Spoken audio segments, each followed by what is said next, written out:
Shalom Bapak Ibu, kembali lagi bersama dengan saya Petrus Marnusia di channel GBI Kemadaud Jakarta. Saudara, dalam kesempatan yang baik ini kembali saya menayangkan sebuah seminar yang diselenggarakan oleh Dr. Bambang Nursena, dan acara ini nyaris dibubarkan karena acara ini kelompok tertentu sangat merasa terancam. Nah, bagaimana seminar ini? Kita dengarkan dengan saksama kenapa sampai pihak tertentu tidak menyenanginya sebagai berikut. Yang menerima Taurat langsung itu adalah Samaria, Yahudi, dan Kristen. Komunitas Samaria ini kalau Bapak Ibu Saudara mungkin hanya kita baca lewat khotbah orang Samaria yang baik hati. Tetapi kalau Bapak Ibu pergi ke Israel, sekarang komunitas Samaria itu masih ada. Eksis di Nablus, wilayah Palestina sekarang. Jumlahnya hanya sekitar 600 orang saja. 600 orang, bukan 600 kakak. Tapi mereka masih mewarisi Taurat yang sama, Taurat Samaria. Tulisannya beda, itu di makalah saya ada. Tulisan Taurat Samaria, tulisan Hasmonaim, tulisan Herodian. Memang sulit. Al-Quran itu studi yang berumur 1000 tahun. Alkitab ini berumur dari zaman kita sekarang 3000 tahun lebih. Sudah bisa bayangkan ketika membaca naskah Laut Mati. Ahli biblika pun masuk ke sana belum tentu bisa membaca.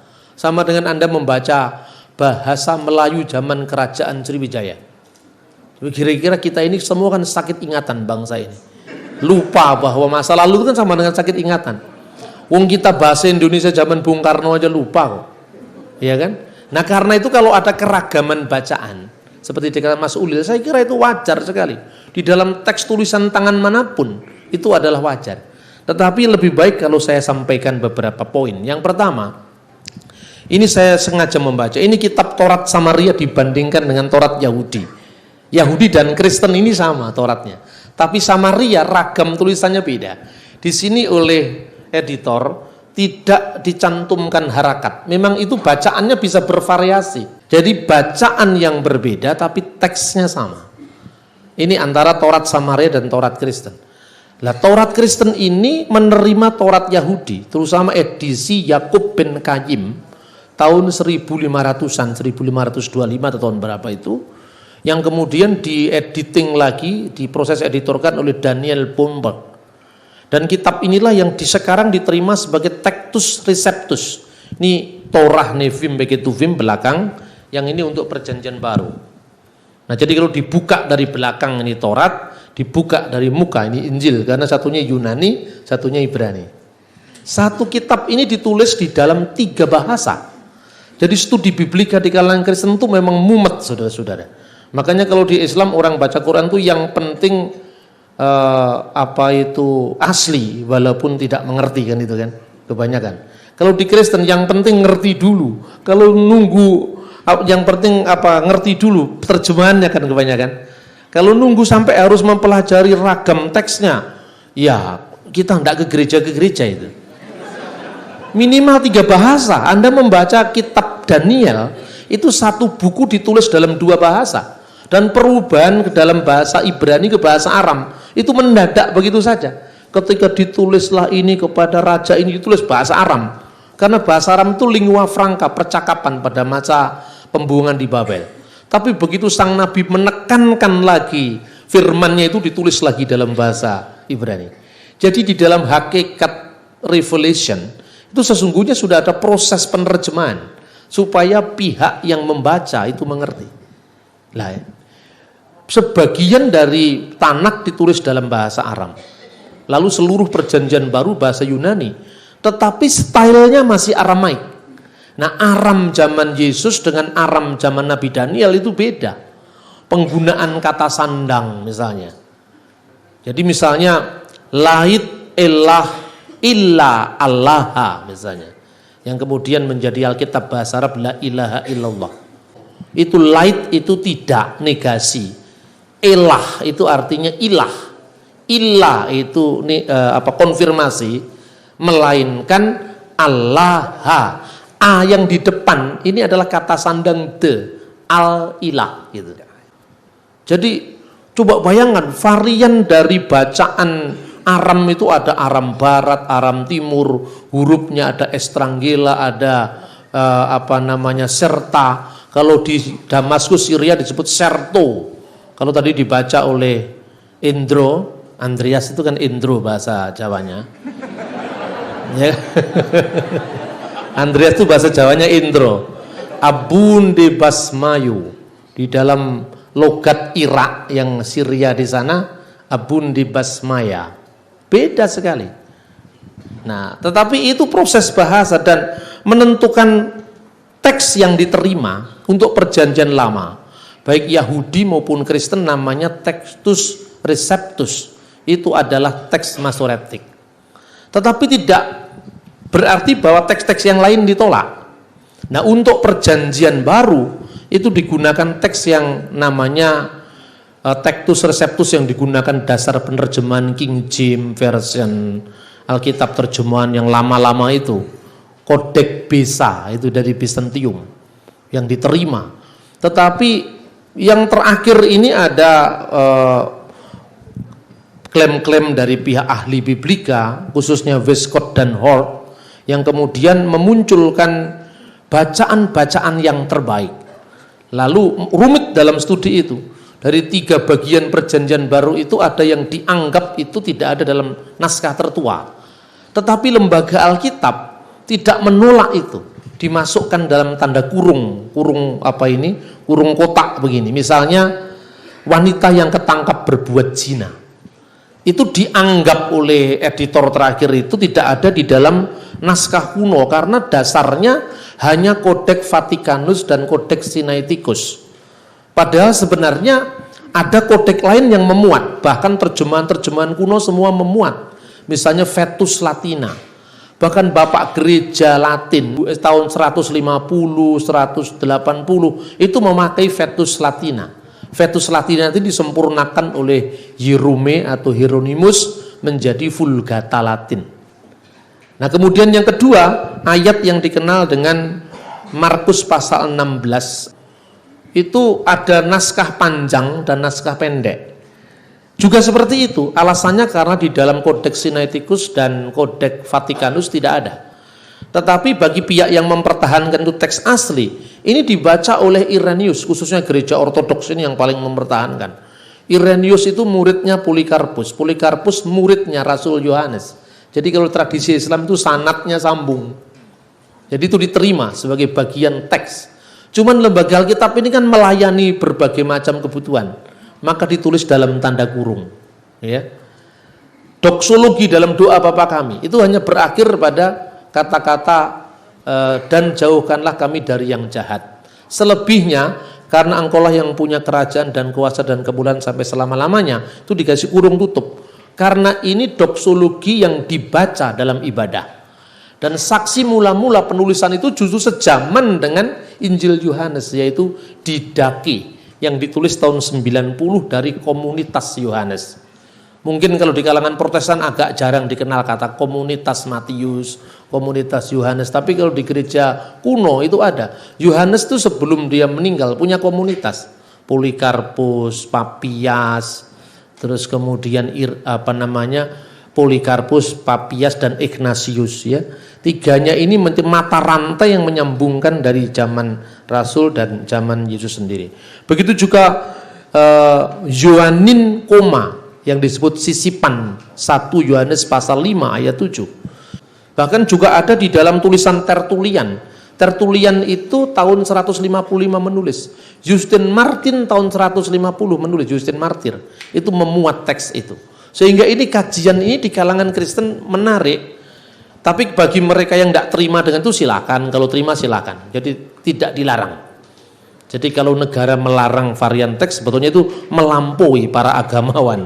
Karena di agama sendiri sebenarnya tidak dilarang. Saya bicara hanya di lingkungan Kristen. Nah, kemudian ragam teks itu contohnya apa? Saya memberi contoh. Ada begini. Teksnya sama persis, jumlah hurufnya sama persis, tapi bacaannya beda. Nah, kemudian orang-orang Samaria ini telah berpisah dengan orang Yahudi kira-kira sejak tahun 586 sebelum Kristus. Ketika mereka pulang dari pembuangan Babel, ingin membangun yang namanya Bet Hamikdas atau Baitul Maqdis ditolaklah sama orang Yahudi zaman Esra, lalu mereka membangun bait Allah tandingan di Gerizim. Lah disitulah mulai terjadi motivasi teologis Samaritan ini mendorong munculnya bacaan yang berbeda dari naskah Taurat yang sama. Saya bisa memberikan contoh, saya masukkan ini di dalam halaman 10 ya. Jadi apa yang sering disampaikan itu ada sekitar 6.000 bacaan yang berbeda antara Taurat, Textus Receptus yang diterima Yahudi, Kristen, dan Samaritan. Sebenarnya itu ragam bacaan yang berbeda, satu. Yang kedua, beberapa teks dari kitab-kitab yang lain dimasukkan ke situ. Jadi salah satu contoh, dalam Asyaret Hadifwarim, 10 perintah Allah, orang Samaria setelah pasal 17 itu ditambahi satu ayat panjang sekali. Dan ketika Tuhan Allah yang kamu sembah membawa engkau ke tanah Kanaan yang engkau kuasai dan engkau duduki, haruslah engkau mendirikan batu-batu besar dan mengapurnya, dan haruslah engkau tuliskan di atas batu itu semua perkataan hukum Taurat ini, dan sesudah engkau menyeberang sungai Yordan, haruslah kamu mendirikan batu-batu ini yang aku perintahkan kepadamu di gunung Gerizim. Juga haruslah kamu membangun mezbah di sana bagi Tuhan, di sebuah altar batu yang tidak boleh kamu pahat dan seterusnya. Ternyata apa yang dikatakan ragam tambahan di teks Samaritan itu sesungguhnya ada di ayat yang lain yang digabungkan lagi ke situ untuk membuat stressing bahwa gunung Ebal, gunung Gerizim itu penting. Jadi kalau di jumlah ini ayat-ayat Alkitab juga. Bacaan ini berasal dari Yosua pasal 8 ayat 30 dan 35. Tapi masalahnya orang Samaritan tidak mau mengakui kitab Yosua dan seterusnya. Dia hanya mengakui Taurat Musa. Kemudian harus diakui memang ada perbedaan. Kita tidak perlu harus menutupi ya, perbedaan itu ada. Tapi masalahnya apakah perbedaan itu membawa konsekuensi teologis yang penting? Itu yang justru lebih penting kita persoalkan. Satu contoh saya bisa memberikan bacaan yang dianggap berbeda itu, pertama kasus yang namanya penambahan matres leksionis, penambahan huruf mati untuk membaca AIU misalnya. Satu contoh ini, kalau Bapak membaca beberapa teks Qumran itu usianya 1000 tahun lebih tua dari naskah Masoretik yang berasal dari abad 10. Jadi sekarang ini kitab Taurat yang kita miliki, itu kita memiliki kitab Taurat yang berusia 2150 tahun, yaitu yang dinamakan naskah Gulungan Laut Mati. Nah perbedaannya apa di antara teks itu? Misalnya gini, untuk menentukan A, I, U itu biasanya ada tanda-tanda baca. Nah yang namanya matres leksionis itu, A diwakili dengan huruf alef, U diwakili dengan huruf waw, dan I diwakili dengan huruf yod. Alef, lamet, waw, he, yod, mim. Elohim itu bacaan Qumran. Tetapi bacaan di sekolah Alkitab, bacaan menuruti teks Masoretik, huruf wawunya hilang. Alef, lamet, he, yod, mim. Jadi Elohim, O-nya itu ditentukan oleh titik atas di atas lamet. Tetapi untuk matres leksionis dalam naskah Qumran itu ditulis dengan U, waw. Membandingkan ini sama dengan Anda membandingkan menulis kata Pancasila dengan P-A-N-T-J-A-S-I-L-A dengan C. Seperti itu perbedaannya. Tapi ada perbedaan lain. Saya diminta dipercepat oleh polisi. Ada bacaan yang lain kira-kira begini. Ini bacaan yang memang tidak perlu kita buat ribut ya. Di dalam Kejadian pasal 22 ayat 2. Itu di dalam bacaan Kejadian menurut teks ini, standar Textus Receptus itu bunyinya begini. Wa yomer, dan berkatalah Tuhan, Khahna, ambillah et binka et zehidka aser ahabta et yijha, ambillah anakmu yang tunggal yang engkau kasih yang adalah Iska. Itu Taurat Samaria, Taurat Yahudi, Perjanjian Lama Kristen, semua naskah bunyinya sama. Naskah dari tahun 500 sebelum Masehi, dari tahun 200 sebelum Masehi, abad 9 Masehi bunyinya sama. Tetapi begitu masuk bawalah itu ke Aret Hamuria, tanah Muria. Itu maksudnya Gunung Muria di Israel, tanah Muria di Yerusalem, yang sekarang berdiri di atasnya Masjid Dome of the Rock, Batu Sokro. Tetapi dalam naskah Samaria dibaca Aret Hamuri. Jadi huruf waw di situ diganti dengan huruf alif. Nah, ragam bacaan seperti inilah yang membuat pertama-tama teks-teks itu bisa bervariasi. Tetapi untuk sejauh ini yang namanya Tectus Serpetus yang diterima baik orang Yahudi dan orang Kristen tidak banyak mengalami perbedaan. Untuk sementara itu dulu, terima kasih. Nanti kita bisa lanjutkan lewat tanya jawab. Ini nggak ada faktor-faktor lain yang dikhawatirkan lah orang belajar ini ya. Makasih. Baik, tadi saya menangkap bahwa ada sabati afruf ya. Katanya sesungguhnya Al-Quran itu diturunkan dalam 7 huruf, bacalah dengan bacaan yang kau sukai kan gitu. Rupanya Allah itu demokratis kan gitu ya, menghargai perbedaan itu. Di Kristen demikian juga ada perbedaan-perbedaan teks seperti itu. Lalu bagaimana kita memaknai firman Allah itu? Firman Allah itu pada teksnya, pada bahasanya atau pada maknanya nanti akan jadi perbincangan lebih lanjut. Kami membuka hanya 3 pertanyaan karena polisi di depan itu menuntut kita untuk mempercepat. Saya tidak tahu ya, mungkin ada forum-forum yang lain lah nanti diadakan di suasana yang lebih kondusif begitu ya. Nah, saudara-saudara, dari situ 1 pertanyaan, 2 dari perempuan saya harap ada. Ada. Tolong kalau saya minta dari Islam 2, dari Kristen 2, supaya seimbang ya. Itu tadi dari Kristen ya. Saya minta dari Islam, ya. Apakah bahasa Arab itu ada kaitannya dengan bahasa Ibrani klasik? Terima kasih.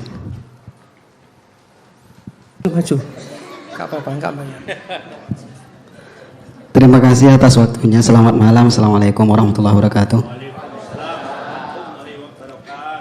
Saya dari teman-teman Gus Durian Surabaya ya. Nama saya Manaf. Saya mau tanya ke Pak Bambang, kalau Mas Ulil tadi memaparkan tentang varian dalam qiraah yang kita kenal dalam Islam itu qiraah sab'ah, mencoba memaparkan bagaimana historis kemudian di dalam pemunculan di qiraah sab'ah itu sendiri. Kalau saya bertanya ke Bapak Bambang, bagaimana historis kemudian gejolak ketika varian di dalam pembacaan teks baik itu Injil ada di dalam dunia Kristen, seperti apa gambarannya? Karena mohon maaf tidak ada makalah yang kami baca seperti itu. Kalau Mas Ulil tadi mencoba memaparkan bagaimana gejolak kemudian akar sejarah ketika muncul beberapa qiraah atau varian dalam pembacaan teks Al-Quran itu sendiri seperti itu. Terima kasih. Selamat malam.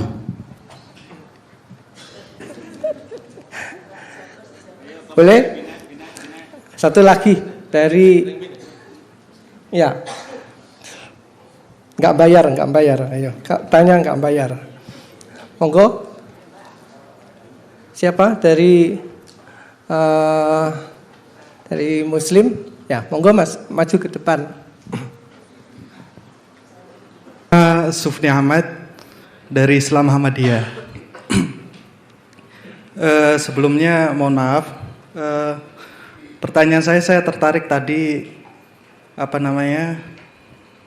kalau Islam itu tahu bacaannya dulu gitu kan. Terus kalau di Kristen mengerti dulu katanya seperti itu. Nah, apakah di Alkitab itu karena itu bentuknya bahasa Indonesia, apakah ada perubahan-perubahan arti dari konteks bahasa yang aslinya dari tahun ke tahun misalnya? Sekali mohon maaf. Kemudian kalau di Islam itu kan mengacu pada Al-Quran yang tulisannya ya bahasa Arabnya seperti itu sampai sekarang, sehingga tidak ada perubahan. Walaupun dalam menerjemahannya mungkin ada perbedaan. Nah ini yang mungkin pembandingnya ini yang saya tanyakan itu tadi Pak, apakah ada perubahan secara tekstualnya? Karena yang ada di Indonesia kan bahasa Indonesia saja. Mungkin ini saja Pak, terima kasih. Ini 3 pertanyaan berikut kok dialamatkan ke Pak Bambang, kami mohon. Ya, terima kasih. Yang pertama dari teman Gus Durian Manap ini. Varian dalam qiraah atau bacaan. Bagaimana sejarahnya dalam Yahudi dan Kristen? Apakah itu ada gejolak? Gejolak dalam pengertian konflik besar tidak pernah ada. Yang pernah ada itu ketika munculnya sekte-sekte heretik, baru itu ditanggapi dengan gereja. Tetapi bahkan dalam tradisi Kristen, kanonisasi Alkitab itu sendiri tidak mendapat suatu tema yang terlalu sentral, karena memang tidak menjadi masalah pada zaman itu. Orang Kristen itu kan sebetulnya orang Yahudi plus. Jadi apa yang dianggap kanonik oleh orang Yahudi sebenarnya tanpa masalah diterima oleh orang Kristen. Perbedaan itu hanya perbedaan pada tafsir. Tetapi secara lamat-lamat, kalau mau dikatakan dicatat sejarahnya perbedaan bacaan, itu ada. Satu contoh ini, ketika terjemahan King James Version menerjemahkan dari kitab Zabur atau kitab Mazmur 22 ayat 17. Di situ dalam terjemahan Septuaginta. Terjemahan Septuaginta itu adalah terjemahan Yunani yang dibuat tahun 280 di Alexandria sebelum Masehi. Nah, di situ bunyinya, mereka menusuk tanganku dan kakiku. Lalu orang Kristen mengatakan, loh, ini loh penyaliban Kristus sudah dinubuatkan oleh Daud. Tetapi orang Yahudi mengejek itu kan ayat Kristen, ayat bikinan Kristen. Tidak ada teks yang seperti itu. Karena di dalam bahasa aslinya, bahasa Ibrani, itu digunakan kata-kata kari yang artinya seperti singa, ka'ari yadai viragli, seperti singa tanganku dan kakiku. Nah, kalau orang Yahudi dulu menilai bahwa ada perbedaan, yang disebut perbedaan itu tidak langsung berani diubah. Jadi misalnya kata ini kan janggal sebetulnya. Ke seperti singa, ya. Ke ari seperti singa. Tanganku yadai enggak janggal. Viriglai dan kakiku. Tapi kok singa seperti tanganku dan kaki itu maksudnya apa? Lalu di dalam Targum itu diberi tanda kurung. Targum itu terjemahan Aram. Dia mencabik tanganku seperti singa mencabik tanganku dan kakiku. Tetapi dalam naskah-naskah yang kuno sebelum tahun 1500 itu ternyata ada ragam bacaan yang berbunyi karu yadai wiriglai. Karu, mereka menusuk. Karu, u-nya di situ kan artinya mereka menusuk tanganku dan kakiku. Ini berabad-abad orang Kristen sama orang Yahudi saling mengejek, tetapi ejekannya tidak sampai terlalu mungkin dikonsumsi para teolog gitu.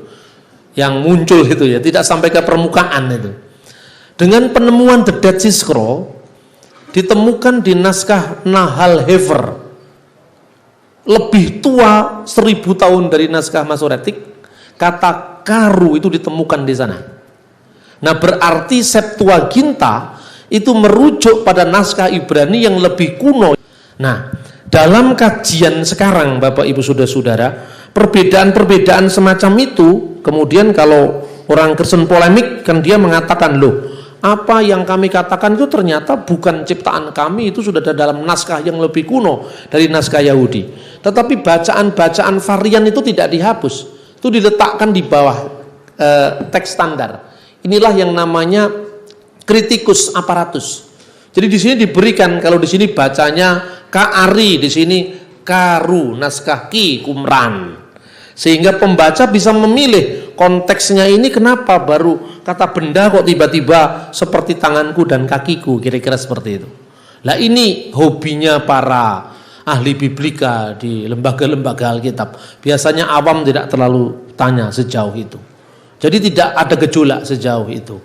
Tetapi bahwa munculnya buku-buku apokrif baru itu merupakan gejolak, tapi lewat tulisan. Misalnya Irenaeus menjawab tulisan yang judulnya Adversus Heresis, melawan para heresi. Tetapi dasar Irenaeus melawan, kamu itu siapa? Saya ini muridnya Polikarpus, Polikarpus muridnya Yohanes, Yohanes muridnya Yesus. Jadi kami bisa membuktikan daftar para uskup sampai hari ini, mereka asalnya dari rasul siapa. Inilah yang di gereja ortodok disebut Khilafatur Rasuliyah. Jadi khilafah rasuli, suksesi apostolik. Itu satu-satu contoh perbedaan teks. Kemudian ada perbedaan-perbedaan kecil, itu tidak mempengaruhi makna. Jarak penyalinan sekitar 1000 tahun untuk kasus kitab Nabi Yesaya, yang panjangnya 731 cm, lebarnya 31 cm. Anda bisa lihat pertama di Museum Israel, kedua di rumah saya. Saya mengkoleksi naskah-naskah Alkitab ini. Saya ini ahli tukang rumbeng naskah. Ini saya dapatkan dari tempat-tempat loak di Israel, di Syria ada. Jadi saya bentuk mikrofilmnya itu, sudah saya buat Shrine of the Scriptures persis yang ada di Israel. Nah ini menarik untuk bagaimana kita bisa memahami Tuhan menjaga firman-Nya. Tetapi menjaga itu tidak sampai harus tangannya dituntun, itu tidak sampai lah. Yang artinya kalau terjadi dalam transmisi teks itu bacaannya beda, saya kira itu lebih logis diterima ketimbang kita harus mengatakan hurufnya dihitung sampai sekian. Tapi dulu para Masorah pernah seperti itu, hurufnya itu sampai dihitung, sehingga ketika terjadi perbedaan misalnya di dalam kitab Nabi Yeremia itu ada kata Hasaremot dan Hasademot. Ini ada di dalam makalah saya, nanti akan dibagikan, jangan khawatir, kan makanan dan dibagikan apa itu makalah, jangan khawatir, adalah ya. Saya nulis makalah ini termasuk ada yang naskah-naskah yang kuno ya, ini naskah kunonya dari tahun 200 sebelum Masehi, di cropping segini, di bawahnya cara bacanya dengan huruf Ibrani modern. Lalu kalau ada perbedaan hurufnya, di mana ada perbedaan. Saya lagi mengembangkan kajian itu, dan saudara yang tanya itu wajib membeli buku saya ini, The Dead Sea Scroll, di depan ada itu. Kalau Mas Uli nanti saya kasih, Pak Heni saya kasih. Kalau Anda harus beli, ya itu ada. Jadi Hasademot mana? Karena huruf R dengan D itu satunya nyeklek gini, satunya gini. Ya seperti huruf bahasa Arab sama lah. Dal dan ro itu kan, kalau dal gini, ro gini, deliver sedikit jadi ro kan itu. Nah yang gitu tuh dalam tulisan tangan, dalam manuskrip itu sangat mudah. Ketambahan titik karena tetesan air dan sebagainya. Dan itu ribuan tahun, ya kan? Nah itu, tapi caranya begini, orang Yahudi, tradisi Masoretik, mencantumkan huruf H, artinya khere, bacaan yang diperkirakan.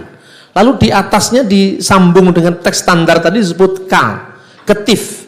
Ketif tertulis misalnya begini, bacaannya begini. Tapi bacaan kira-kira tadi tidak langsung boleh mengubah teks yang diragukan. Nah itu caranya. Jadi tetap tidak boleh berubah, tapi kalau ada bacaan yang janggal, cukup dikatakan kiri, bacaan yang diusulkan seperti ini. Meskipun teksnya dipertahankan apa adanya, itu satu. Yang kedua, dalam proses penerjemahan, apakah itu ada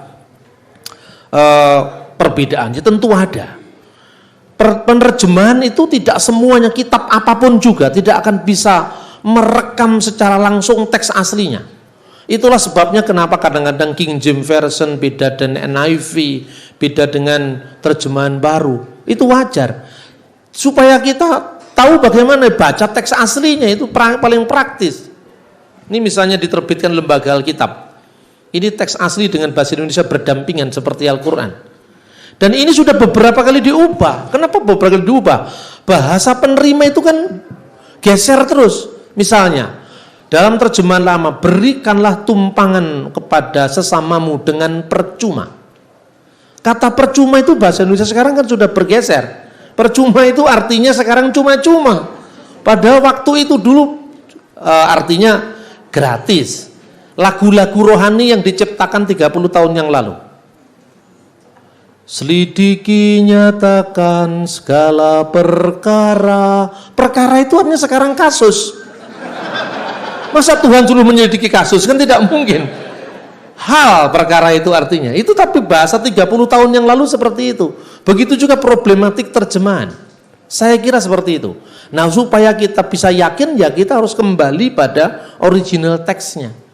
Cuman setiap saya berkomunikasi dengan teman-teman seminari itu, bahasa Ibrani itu 6 SKS.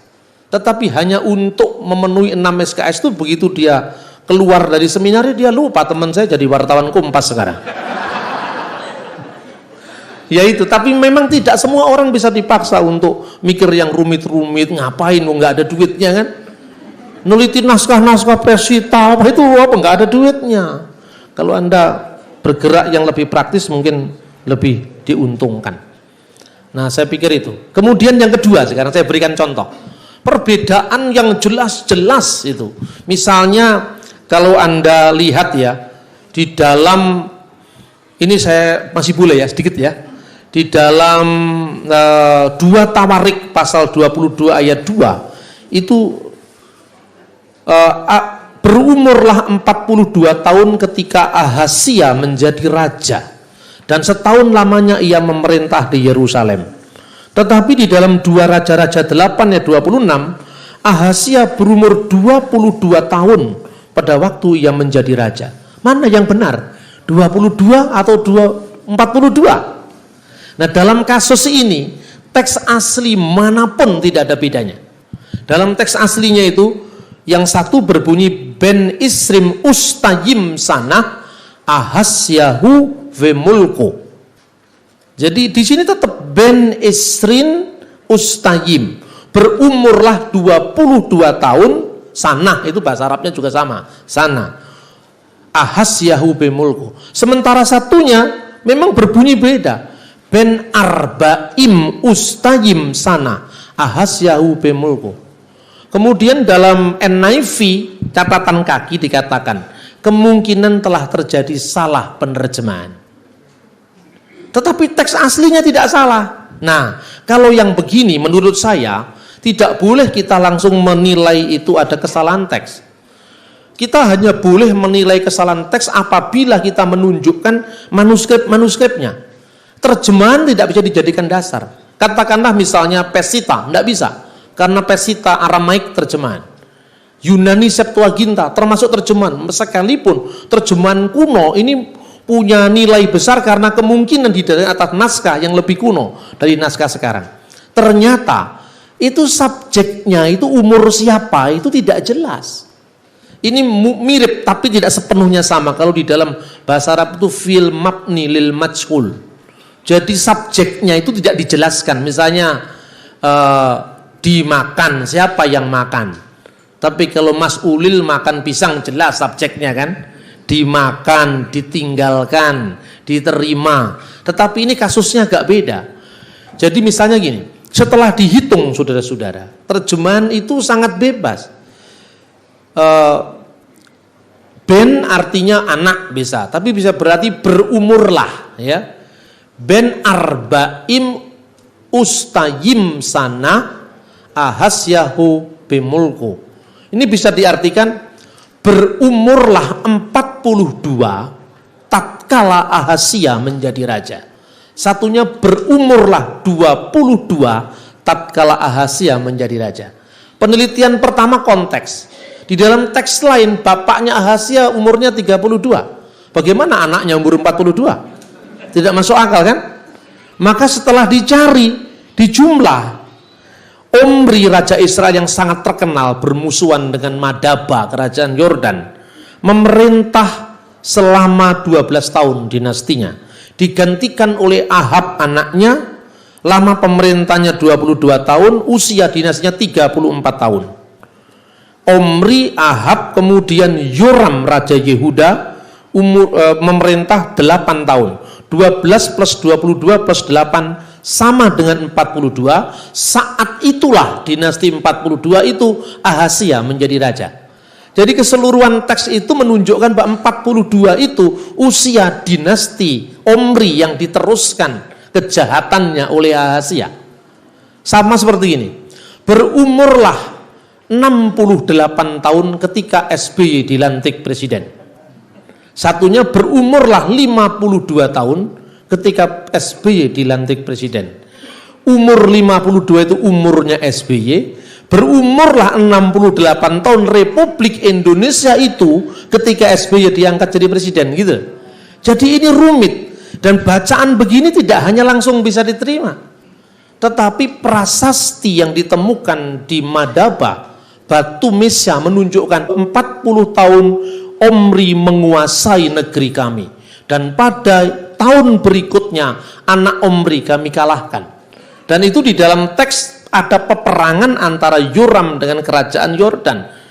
Setelah 42 itulah Ahasya diangkat menjadi raja, meneruskan pemerintahan bobrok dari dinasti sebelumnya.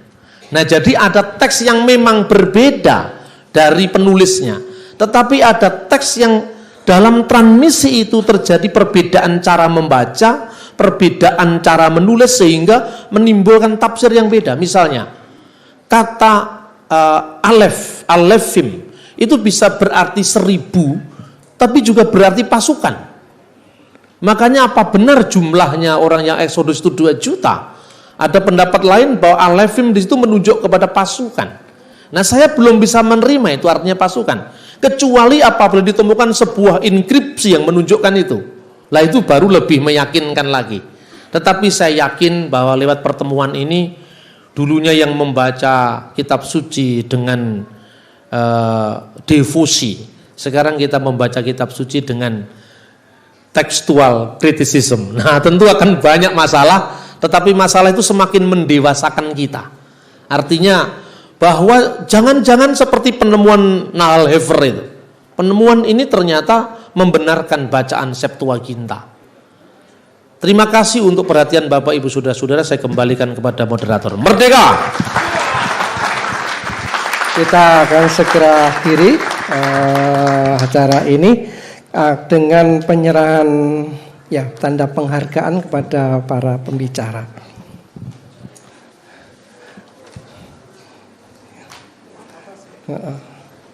Monggo.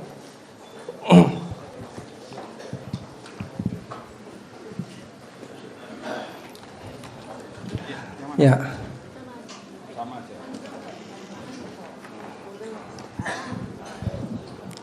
Yang pertama kepada Mas Ulil Absar Abdallah, terima kasih untuk partisipasinya dalam diskusi ini. Kemudian pada Pak Bambang Nurseno. Ya. Diserahkan oleh istrinya sendiri. Ya, ini kepada saya nggak usah itu. Ini karena moderatornya mantan wartawan, jadi sorry tadi ya, saya harus melakukan pendokumentasian. Terima kasih saudara, selamat malam, Tuhan memberkati kita semua. Semoga kita bisa ketemu di lain kesempatan. Amin. Saudara, Dr. Bambang Nursena tadi memberikan paparan yang luar biasa dan bagus, memberikan pemahaman yang benar tentang iman Kristen. bahwa iman Kristen itu bukanlah hanya sebagai karangan manusia, tapi itu di dalamnya terkandung kebenaran yang sejati, dan kebenaran itu tidak bisa diganggu-gugat oleh siapapun.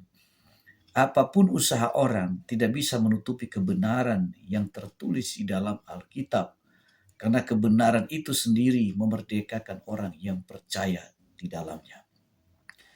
Nah, saudara yang kasih Tuhan, doa saya akan muncul seorang tokoh-tokoh Kristen muda, ya, yang bisa menjelaskan, memberikan pengertian yang sederhana tentang iman Kristen bagi orang-orang yang gagal memahami ajaran firman Tuhan.